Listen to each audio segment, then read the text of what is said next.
Story 1. The Greenbrier Ghost, 1897, West Virginia, USA. The winter of 1897 was bitter in Greenbrier County. A young woman, Zona Shue, was newly married and living in a small farmhouse with her husband Erasmus. One January morning, a boy arrived at the house to deliver errands. What he found made him sprint back to town. Zona was lying at the bottom of the stairs, lifeless. Her body was carried to her bed, her head tilted oddly to the side. The local doctor, pressured by her husband, quickly declared the death natural causes. The town mourned quietly, but her mother, Mary Jane, refused to accept it. Zona had been healthy, full of life. Mary Jane prayed night after night for answers. And then Zona came to her. The visions began with dreams, vivid and terrifying. Zona's pale figure appeared at the foot of her mother's bed, whispering in a voice that chilled the air, "Mother, I did not die of natural causes. Erasmus murdered me. He snapped my neck." For 4 nights the ghost returned, repeating the same details. She even showed her mother exactly how it had happened. Erasmus in a fit of rage, hands gripping her throat until her bones gave way. Mary Jane went to the sheriff, telling him what her daughter's ghost had revealed. At first, they thought her hysterical, but to quiet the rumors, they exhumed Zona's body. When the coroner examined her, his face went pale. Her neck bones were broken. The cause of death was now clear. Strangulation? Erasmus was arrested, tried, and convicted of her murder. To this day, the Greenbrier ghost remains. The only case in U.S. history where a ghost's testimony helped convict a killer. Story 2. The Hinsdale House Haunting, 1970s, New York, USA.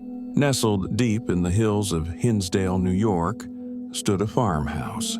In the early 1970s, the Dandy family moved in, eager for a quiet country life. But almost immediately, strange things began. At night, chanting voices drifted through the house. Objects shifted on their own. Lamps, dishes, even heavy furniture sliding across the floor. Dark shapes hovered in doorways, vanishing when approached.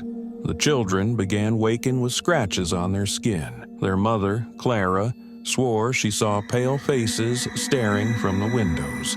At night, faces of people who weren't there. Desperate, the family contacted Father Alphonsus, a local priest.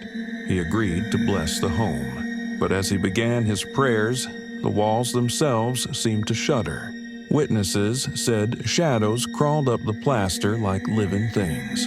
In one room, a mirror rippled, and grotesque faces pressed against the glass from the other side. The priest, shaken, declared the presence malevolent. He attempted an exorcism, but the ritual failed. The Dandies fled the house, abandoning it with furniture still inside. Today, the Hinsdale house still stands. Ghost hunters and visitors report the same terrifying phenomena, chanting in the woods, flickering lights and disembodied screams in the night.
Story 3. The Silent Twins.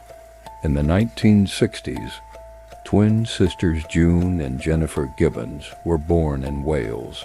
From the outside, they looked like ordinary children, but as they grew, people realized something was very wrong.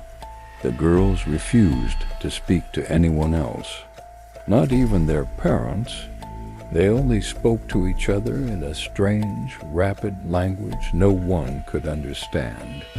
Teachers said when they tried to separate them, the twins froze, unable to move. When together, their bodies seemed to mirror one another, gestures, breathing, even blinking in sync. By their teenage years, their silence deepened. They locked themselves in their room for hours, writing in diaries and creating disturbing stories about violence and death. Their bond was so intense it was suffocating. They wrote of it themselves, describing the other as a dark shadow I cannot escape. Then something even stranger happened. They began to believe that only one of them could truly live a normal life. In their journals, they wrote, "One of us must die so the other can be free." In 1993, as the twins were being transferred to a psychiatric hospital, Jennifer suddenly told June, "I'm going to have to die." Hours later, Jennifer collapsed without warning. She was rushed to the hospital, but doctors found no drugs, no poison, no heart defect, nothing. She simply died. June later told reporters, "We had made a pact. She gave up her life for me." Since Jennifer's death, June began speaking normally to others for the first time in her life. She was released, and today she lives quietly in Wales. The cause of Jennifer's death has never been medically explained.